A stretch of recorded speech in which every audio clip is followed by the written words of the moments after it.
Odisha state open university MA Odia course third semester.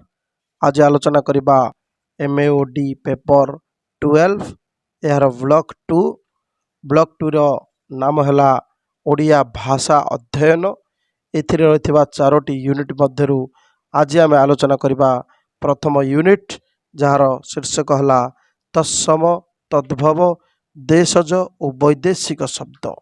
आलोचना करबा एथिरे थिबा आत्मपरीक्षण प्रश्नावली। प्रथम रही दीर्घ उत्तरमूलक प्रश्न 1 क ओडिया शब्द भंडार स्वरूप आकलन कर।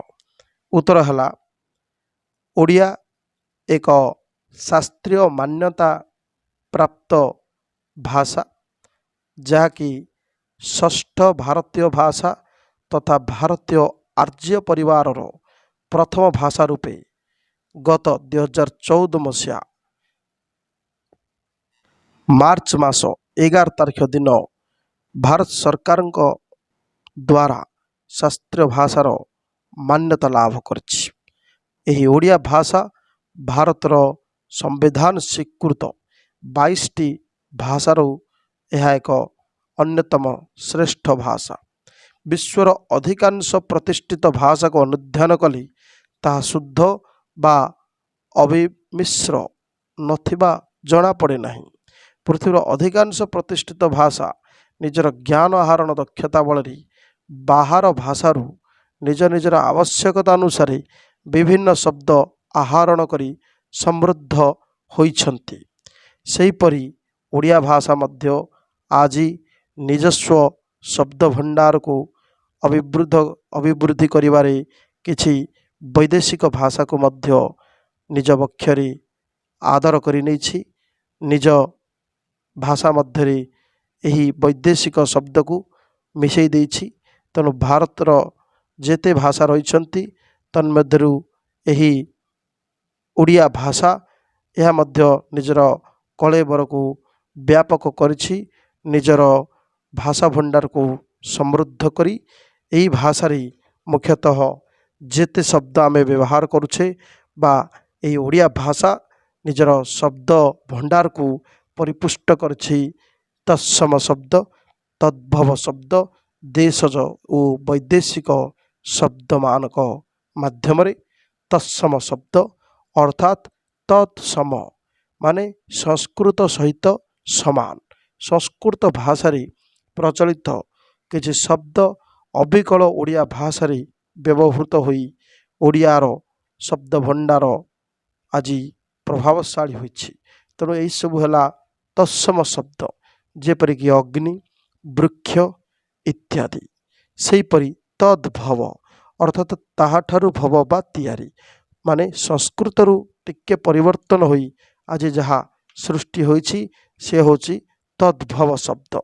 जो तद्भव शब्द की आमे कहि परिबा अग्र अग्ररू आग बा अग्ग जेपरिक आद्रकरू अदा बा इक्षुरू आखु आम्ररू आंब। तेणु यही सब पद बा शब्द होछि तद्भव शब्द जहाँकि आज ओडिया शब्द भंडार को समृद्धशाली करिछि।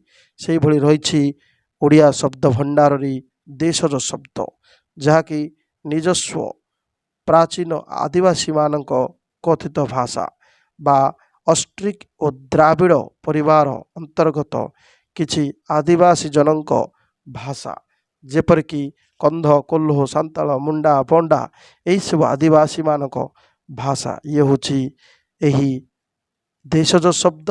उदाहरण स्वरूप अझट यह एक सांताली शब्द। सेहीपरि चुआ यह मध्य सांताली शब्द। सेहीपरि श्रेणी यह होछि हो शब्द।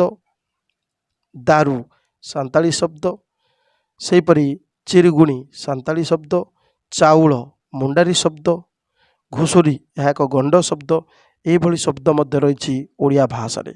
या सहित जेहेतु ओडिशा को जवन माने आसी यही ओडिशा को कबलित कर रखिथिले बा इंग्रेज माने आसथिले फरासी माने आसथिले यूरोपीय राष्ट्र समूहर पर्तुगीज लोक आसथिले बा ओलंदाज यही जो वैदेशिक वाणिज्य व्यवसाय पई आसीथिले व्यक्ति विशेष यूरोप महादेशरू सेमानकर शब्द मध्य वैदेशिक शब्द रूपे आज आमर ओडिया भाषा रे मिसी जाइछि। जेपरिक पार्सी शब्द अंगूर, आचार, कलम, कारीगर यही सब शब्द, आरब शब्द बा अरबी जेपरिक कानून, वकिल, कागज, अमानत यही सब शब्द आज ओडिया भाषा रे मिसी जाइछि। तत्सहित इंग्राजी शब्द जेपरिक admission, office, album, injection, urgent, audit यही सब आज ओडिया भाषा को ओडिया भाषार शब्द भंडार को अभिवृद्धि कराइछि। किछि पर्तुगीज शब्द जब यथा आत, अलकातरा, बोताम, आलमारी, इस्त्री, चाबी, तौलिया, फिता, बटखरा ये सब आज ओडिया भाषा को समृद्धशाली करिछि। पार्सी सहित पार्सी भाषा सृष्टि होइछि आरबी एवं ओडियार सम्मिश्रण रे। किछि पार्सी शब्द जेपरिक बेहोश, निशाखोर, बाबूगिरी, कागजपत्र सेपरि इंग्राजी की ओडिया मिसई किछि सृष्टि होइछि जेपरिक रोल बाड़ी, पिन कंटा, अण ख्रीष्टियान, पानी पंप एभली भाव में ओडिया शब्द भंडार आज समृद्धिशाली होइछि। परवर्ती दीर्घोत्तरमूलक प्रश्न 1 ख ओडिया शब्द भंडार अंतर्गत मौलिक पर्यायभुक्त शब्दगुड़िकर परिचय दियो। उत्तर है अधुना भारतवर्ष में प्रचलित थिबा हिंदी और बंगला प्रभृति विभिन्न प्रतिष्ठित आधुनिक भारतीय भाषागुड़िक परि ओडिया भाषा मध्य निजर आहरण दक्षता बल निजको अन्यतम प्रतिष्ठित भाषा भावे सुप्रतिष्ठित करिबारे समर्थ होई पारिथिबा देखिबाकु मिलुछि। उड्रजा प्राकृत बा ओड्री अपभ्रंश रु प्राय 2000 रु ऊर्ध्ववर्ष व्यापी विवर्तनर पथ मध्य दे गतिशील होई ओडिया भाषा आजिर रूपरे निजको प्रतिष्ठित करि पारछि। ए संपर्क में मतामत रखिछन्ति भाषाविद डॉक्टर खगेश्वर महापात्र। तांका मतरे आधुनिक ओडिया भाषार विवर्तन केवल प्राचीन भारतीय आर्य भाषा सूत्रु उच्चारित गोटे लौकिक बाणीर अविमिश्र एकक प्रवाह नुहे। एथिरे विभिन्न सूत्रु प्रवाहित विविध वाग्धारार महासंगम संगठित होइथिला। ओडिया भाषार मौलिक आर्य प्रकृति यह सब आर्योत्तर भाषार प्रभाव रे नाना भाव रे प्रभावित होइथिला। तेणु ओड्री अपभ्रंशर अभ्युदय कालरू उत्कलर शेष राजा मुकुंद देवଙ୍କ राजत्वर शेष पाद पर्यंत अर्थात 1568 ख्रीष्टाब्द पर्यंत ओडिया भाषा द्राविड़ भाषा गुड़िकर प्रत्यक्ष संस्पर्श आसीथिला। सेहीपरि ऑस्ट्रिक बा मुंडा परिवारभुक्त विभिन्न आदिवासी भाषाभाषी जनसाधारण बहु प्राचीन कालरू ओडिशा रे बसवास करी रही आसीथिबारु सेमानक कथित भाषा सह ओडिया भाषार घनिष्ठ तथा प्रत्यक्ष संपर्क प्रतिष्ठित होइथिला। यह छड़ा 16 शताब्दी अर्थात 1568 ख्रीष्टाब्दरू इंग्रेज माने ओडिशा अधिकार कले एवं 1803 ख्रीष्टाब्द पर्यंत ओडिया भाषी सहित आउ एक अभारतीय भाषा स्रोत अर्थात जावनिक भाषार महासंगम घटिथिला। यह व्यतीत विभिन्न यूरोपीय जाति मानकर वाणिज्य कारोबार उद्देश्य उत्कल को आगमन फल ओडिया भाषा विभिन्न यूरोपीय भाषा गुड़िकर निबिड़ संस्पर्श आसबार सुजोग पाइथिला। एही यूरोपीय भाषा गुड़िक मध्य थिले पर्तुगीज, डेनमार्क, डच, इंग्राजी अन्यतम। ए सब यूरोपगत भाषा गुड़िक प्रभाव मध्य ओडिया भाषा उपरे अनुभूत होइथिबा देखिबाकु मिले। तथापि ओडिया शब्द भंडार आज निजस्व मौलिकता बजाय रखा सहित किछि किछि शब्द को आदरी नहीं एक समृद्धशाली शब्द भंडार गढ़ी तोलिबारे सक्षम होइछि। अधिकांश नवीन बा आधुनिक भारतीय आर्य भाषा गुड़िक परि ओडिया रे मध्य संस्कृत भाषार बहु शब्द प्रवेश घटी। यह कह जाए तत्सम शब्द, तत्सम अर्थात संस्कृत सहित समान बा एगुड़ी को कह जाए साधु शब्द। तेणु यही सब शब्द को बा संस्कृत शब्द जेपरिक अग्नि, अज्ञ, ଅନଳ, ଅଭିଜ୍ଞ, ଅମୃତ, ଅରଣ୍ୟ, Odisha state open university, MA Odia course third semester. ଆଜି ଆଲୋଚନା କରିବା MA OD ପେପର 12, ଏହାର ବ୍ଲକ୍ 2। ବ୍ଲକ୍ 2ର ନାମ ହେଲା ଓଡ଼ିଆ ଭାଷା ଅଧ୍ୟୟନ। ଏଥିରେ ରହିଥିବା 4ଟି ୟୁନିଟ୍ ମଧ୍ୟରୁ ଆଜି ଆମେ ଆଲୋଚନା କରିବା ପ୍ରଥମ ୟୁନିଟ୍, ଯାହାର ଶୀର୍ଷକ ହେଲା ତତ୍ସମ, ତଦ୍ଭବ, ଦେଶଜ ଓ ବୈଦେଶିକ ଶବ୍ଦ। ଆଲୋଚନା କରିବା ଏଥିରେ ଥିବା ଆତ୍ମପରୀକ୍ଷଣ ପ୍ରଶ୍ନାବଳୀ। ପ୍ରଥମେ ରହିଛି ଦୀର୍ଘ ଉତ୍ତରମୂଳକ ପ୍ରଶ୍ନ। 1ର କ, ଓଡ଼ିଆ ଶବ୍ଦ ଭଣ୍ଡାରର ସ୍ୱରୂପ ଆକଳନ କର। ଉତ୍ତର ହେଲା ଓଡ଼ିଆ ଏକ ଶାସ୍ତ୍ରୀୟ ମାନ୍ୟତା ପ୍ରାପ୍ତ ଭାଷା, ଯାହାକି ଷଷ୍ଠ ଭାରତୀୟ ଭାଷା ତଥା ଭାରତୀୟ ଆର୍ଯ୍ୟ ପରିବାରର ପ୍ରଥମ ଭାଷା ରୂପେ ଗତ 2014 ମସିହା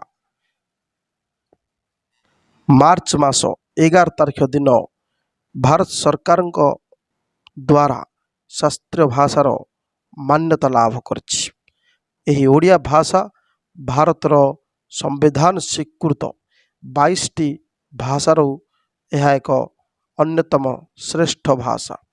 ବିଶ୍ୱର ଅଧିକାଂଶ ପ୍ରତିଷ୍ଠିତ ଭାଷାକୁ ଅନୁଧ୍ୟାନ କଲେ ତାହା ଶୁଦ୍ଧ ବା ଅବିମିଶ୍ର ନଥିବା ଜଣାପଡ଼େ ନାହିଁ। ପୃଥିବୀର ଅଧିକାଂଶ ପ୍ରତିଷ୍ଠିତ ଭାଷା ନିଜର ଜ୍ଞାନ ଆହରଣ ଦକ୍ଷତା ବଳରେ ବାହାର ଭାଷାରୁ ନିଜର ଆବଶ୍ୟକତା ଅନୁସାରେ ବିଭିନ୍ନ ଶବ୍ଦ ଆହରଣ କରି ସମୃଦ୍ଧ ହୋଇଛନ୍ତି। ସେହିପରି ଓଡ଼ିଆ ଭାଷା ମଧ୍ୟ ଆଜି ନିଜସ୍ୱ ଶବ୍ଦ ଭଣ୍ଡାରକୁ ଅଭିବୃଦ୍ଧି କରିବାରେ କିଛି ବୈଦେଶିକ ଭାଷାକୁ ମଧ୍ୟ ନିଜ ବକ୍ଷରେ ଆଦର କରିନେଇଛି। ନିଜ ଭାଷା ମଧ୍ୟରେ ଏହି ବୈଦେଶିକ ଶବ୍ଦକୁ ମିଶାଇ ଦେଇଛି। ତେଣୁ ଭାରତର ଯେତେ ଭାଷା ରହିଛନ୍ତି ତନ୍ମଧ୍ୟରୁ ଏହି ଓଡ଼ିଆ ଭାଷା ଏହା ମଧ୍ୟ ନିଜର କଳେବରକୁ ବ୍ୟାପକ କରିଛି।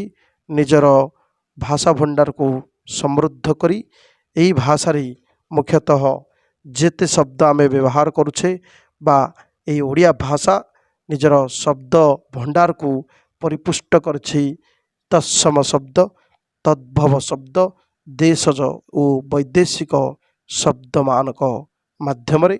ତତ୍ସମ ଶବ୍ଦ ଅର୍ଥାତ୍ ତତ୍ସମ ମାନେ ସଂସ୍କୃତ ସହିତ ସମାନ।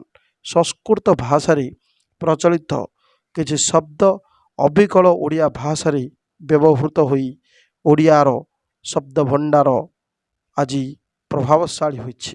ତେଣୁ ଏହିସବୁ ହେଲା ତତ୍ସମ ଶବ୍ଦ, ଯେପରିକି ଅଗ୍ନି, ବୃକ୍ଷ ଇତ୍ୟାଦି। ସେହିପରି ତଦ୍ଭବ ଅର୍ଥାତ୍ ତାହାଠାରୁ ଭବ ବା ତିଆରି, ମାନେ ସଂସ୍କୃତରୁ ଟିକେ ପରିବର୍ତ୍ତନ ହୋଇ ଆଜି ଯାହା ସୃଷ୍ଟି ହୋଇଛି ସେ ହେଉଛି ତଦ୍ଭବ ଶବ୍ଦ। ଯେଉଁ ତଦ୍ଭବ ଶବ୍ଦ କି ଆମେ କହିପାରିବା ଅଗ୍ରରୁ ଆଗ ବା ଅଗ, ଯେପରିକି ଆଦ୍ରକରୁ ଅଦା ବା ଇକ୍ଷୁରୁ ଆଖୁ, ଆମ୍ରରୁ ଆମ୍ବ। ତେଣୁ ଏହିସବୁ ପଦ ବା ଶବ୍ଦ ହେଉଛି ତଦ୍ଭବ ଶବ୍ଦ, ଯାହାକି ଆଜି ଓଡ଼ିଆ ଶବ୍ଦ ଭଣ୍ଡାରକୁ ସମୃଦ୍ଧଶାଳୀ କରିଛି। ସେହିଭଳି ରହିଛି ଓଡ଼ିଆ ଶବ୍ଦ ଭଣ୍ଡାରରେ ଦେଶଜ ଶବ୍ଦ, ଯାହାକି ନିଜସ୍ୱ ପ୍ରାଚୀନ ଆଦିବାସୀମାନଙ୍କ କଥିତ ଭାଷା ବା ଅଷ୍ଟ୍ରିକ୍ ଓ ଦ୍ରାବିଡ଼ ପରିବାର ଅନ୍ତର୍ଗତ କିଛି ଆଦିବାସୀ ଜନଙ୍କ ଭାଷା, ଯେପରିକି କନ୍ଧ, କୋଲ୍ହୋ, ସାନ୍ତାଳ, ମୁଣ୍ଡା, ବଣ୍ଡା ଏହିସବୁ ଆଦିବାସୀମାନଙ୍କ ଭାଷା। ଇଏ ହେଉଛି ଏହି ଦେଶଜ ଶବ୍ଦ। ଉଦାହରଣ ସ୍ୱରୂପ ଅଝଟ, ଏହା ଏକ ସାନ୍ତାଳୀ ଶବ୍ଦ। ସେହିପରି ଚୁଆ, ଏହା ମଧ୍ୟ ସାନ୍ତାଳୀ ଶବ୍ଦ। ସେହିପରି ଶ୍ରେଣୀ, ଏହା ହେଉଛି ହୋ ଶବ୍ଦ। ଦାରୁ ସାନ୍ତାଳୀ ଶବ୍ଦ। ସେହିପରି ଚିରୁଗୁଣି ସାନ୍ତାଳୀ ଶବ୍ଦ। ଚାଉଳ ମୁଣ୍ଡାରୀ ଶବ୍ଦ।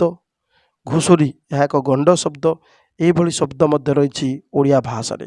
ଏହା ସହିତ ଯେହେତୁ ଓଡ଼ିଶାକୁ ଯବନମାନେ ଆସି ଏଇ ଓଡ଼ିଶାକୁ କବଳିତ କରି ରଖିଥିଲେ ବା ଇଂରେଜମାନେ ଆସିଥିଲେ, ଫରାସୀମାନେ ଆସିଥିଲେ, ୟୁରୋପୀୟ ରାଷ୍ଟ୍ର ସମୂହର ପର୍ତ୍ତୁଗୀଜ ଲୋକ ଆସିଥିଲେ ବା ଓଲନ୍ଦାଜ, ଏଇଭଳି ଯେଉଁ ବୈଦେଶିକ ବାଣିଜ୍ୟ ବ୍ୟବସାୟ ପାଇଁ ଆସିଥିଲେ ବ୍ୟକ୍ତିବିଶେଷ, यूरोप महादेशରୁ ସେମାନଙ୍କର ଶବ୍ଦ ମଧ୍ୟ ବୈଦେଶିକ ଶବ୍ଦ ରୂପେ ଆଜି ଆମର ଓଡ଼ିଆ ଭାଷାରେ ମିଶି ଯାଇଛି।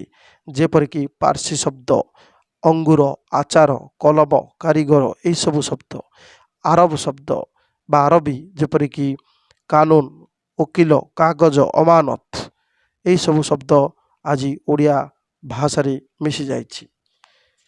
ତତ୍ସହିତ ଇଂରାଜୀ ଶବ୍ଦ ଯେପରିକି admission, office, album, injection, urgent, audit ଏହିସବୁ ଆଜି ଓଡ଼ିଆ ଭାଷାର ଶବ୍ଦ ଭଣ୍ଡାରକୁ ଅଭିବୃଦ୍ଧି କରାଇଛି। କିଛି ପର୍ତ୍ତୁଗୀଜ ଶବ୍ଦ ଯଥା ଆତ, ଆଲକାତରା, ବୋତାମ, ଆଲମାରି, ଇସ୍ତ୍ରୀ, ଚାବି, ତଉଲିଆ, ଫିତା, ବଟଖରା ଏହିସବୁ ଆଜି ଓଡ଼ିଆ ଭାଷାକୁ ସମୃଦ୍ଧଶାଳୀ କରିଛି। ପାର୍ସୀ ଭାଷା ସୃଷ୍ଟି ହୋଇଛି ଆରବୀ ଏବଂ ଓଡ଼ିଆର ସମ୍ମିଶ୍ରଣରେ। କିଛି ପାର୍ସୀ ଶବ୍ଦ ଯେପରିକି ବେହୋସ, ନିଶାଖୋର, ବାବୁଗିରି, କାଗଜପତ୍ର, ସେପରି ଇଂରାଜୀ କି ଓଡ଼ିଆ ମିଶାଇ କିଛି ସୃଷ୍ଟି ହୋଇଛି ଯେପରିକି ରୋଲ ବାଡ଼ି, ପିନ୍ କଣ୍ଟା, ଅଣଖ୍ରୀଷ୍ଟିଆନ, ପାଣି ପମ୍ପ ଏଭଳି ଭାବରେ ଓଡ଼ିଆ ଶବ୍ଦ ଭଣ୍ଡାର ଆଜି ସମୃଦ୍ଧିଶାଳୀ ହୋଇଛି।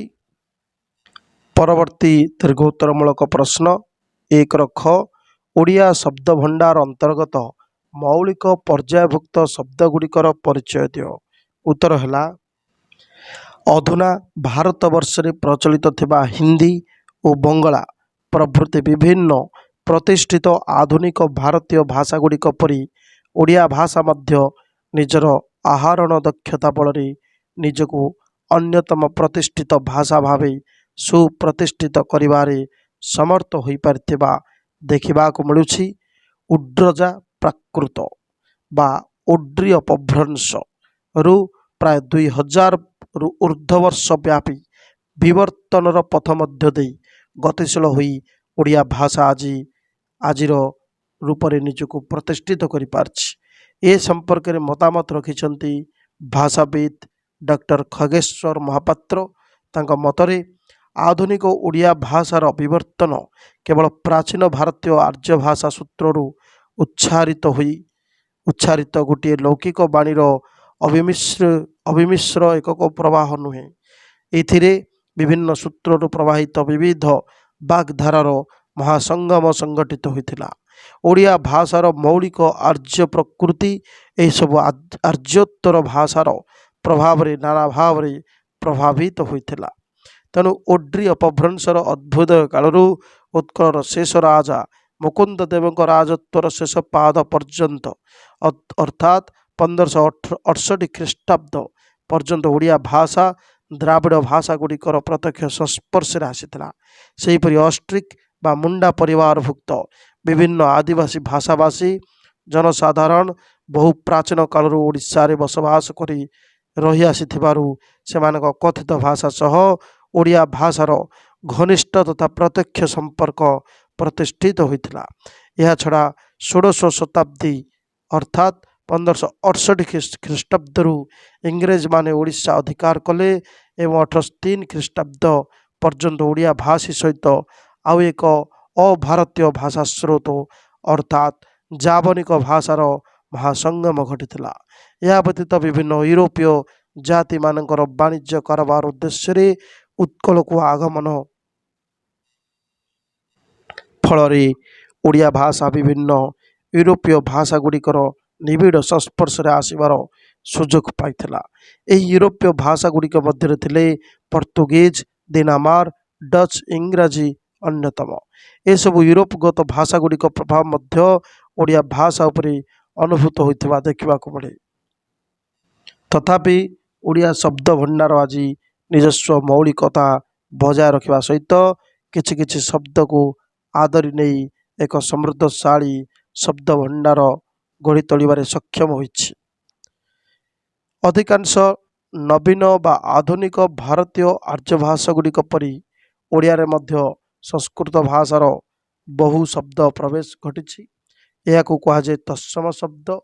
ତତ୍ସମ ଅର୍ଥାତ୍ ସଂସ୍କୃତ ସହିତ ସମାନ ବା ଏଗୁଡ଼ିକୁ କୁହାଯାଏ ସାଧୁ ଶବ୍ଦ। ତେଣୁ ଏହିସବୁ ଶବ୍ଦକୁ ବା ସଂସ୍କୃତ ଶବ୍ଦ ଯେପରିକି ଅଗ୍ନି, ଅଜ୍ଞ, ଅନଳ, ଅଭିଜ୍ଞ, ଅମୃତ, ଅରଣ୍ୟ, Odisha state open university, MA Odia course third semester. ଆଜି ଆଲୋଚନା କରିବା MA OD ପେପର 12, ଏହାର ବ୍ଲକ୍ 2। ବ୍ଲକ୍ 2ର ନାମ ହେଲା ଓଡ଼ିଆ ଭାଷା ଅଧ୍ୟୟନ। ଏଥିରେ ରହିଥିବା 4ଟି ୟୁନିଟ୍ ମଧ୍ୟରୁ ଆଜି ଆମେ ଆଲୋଚନା କରିବା ପ୍ରଥମ ୟୁନିଟ୍, ଯାହାର ଶୀର୍ଷକ ହେଲା ତତ୍ସମ, ତଦ୍ଭବ, ଦେଶଜ ଓ ବୈଦେଶିକ ଶବ୍ଦ।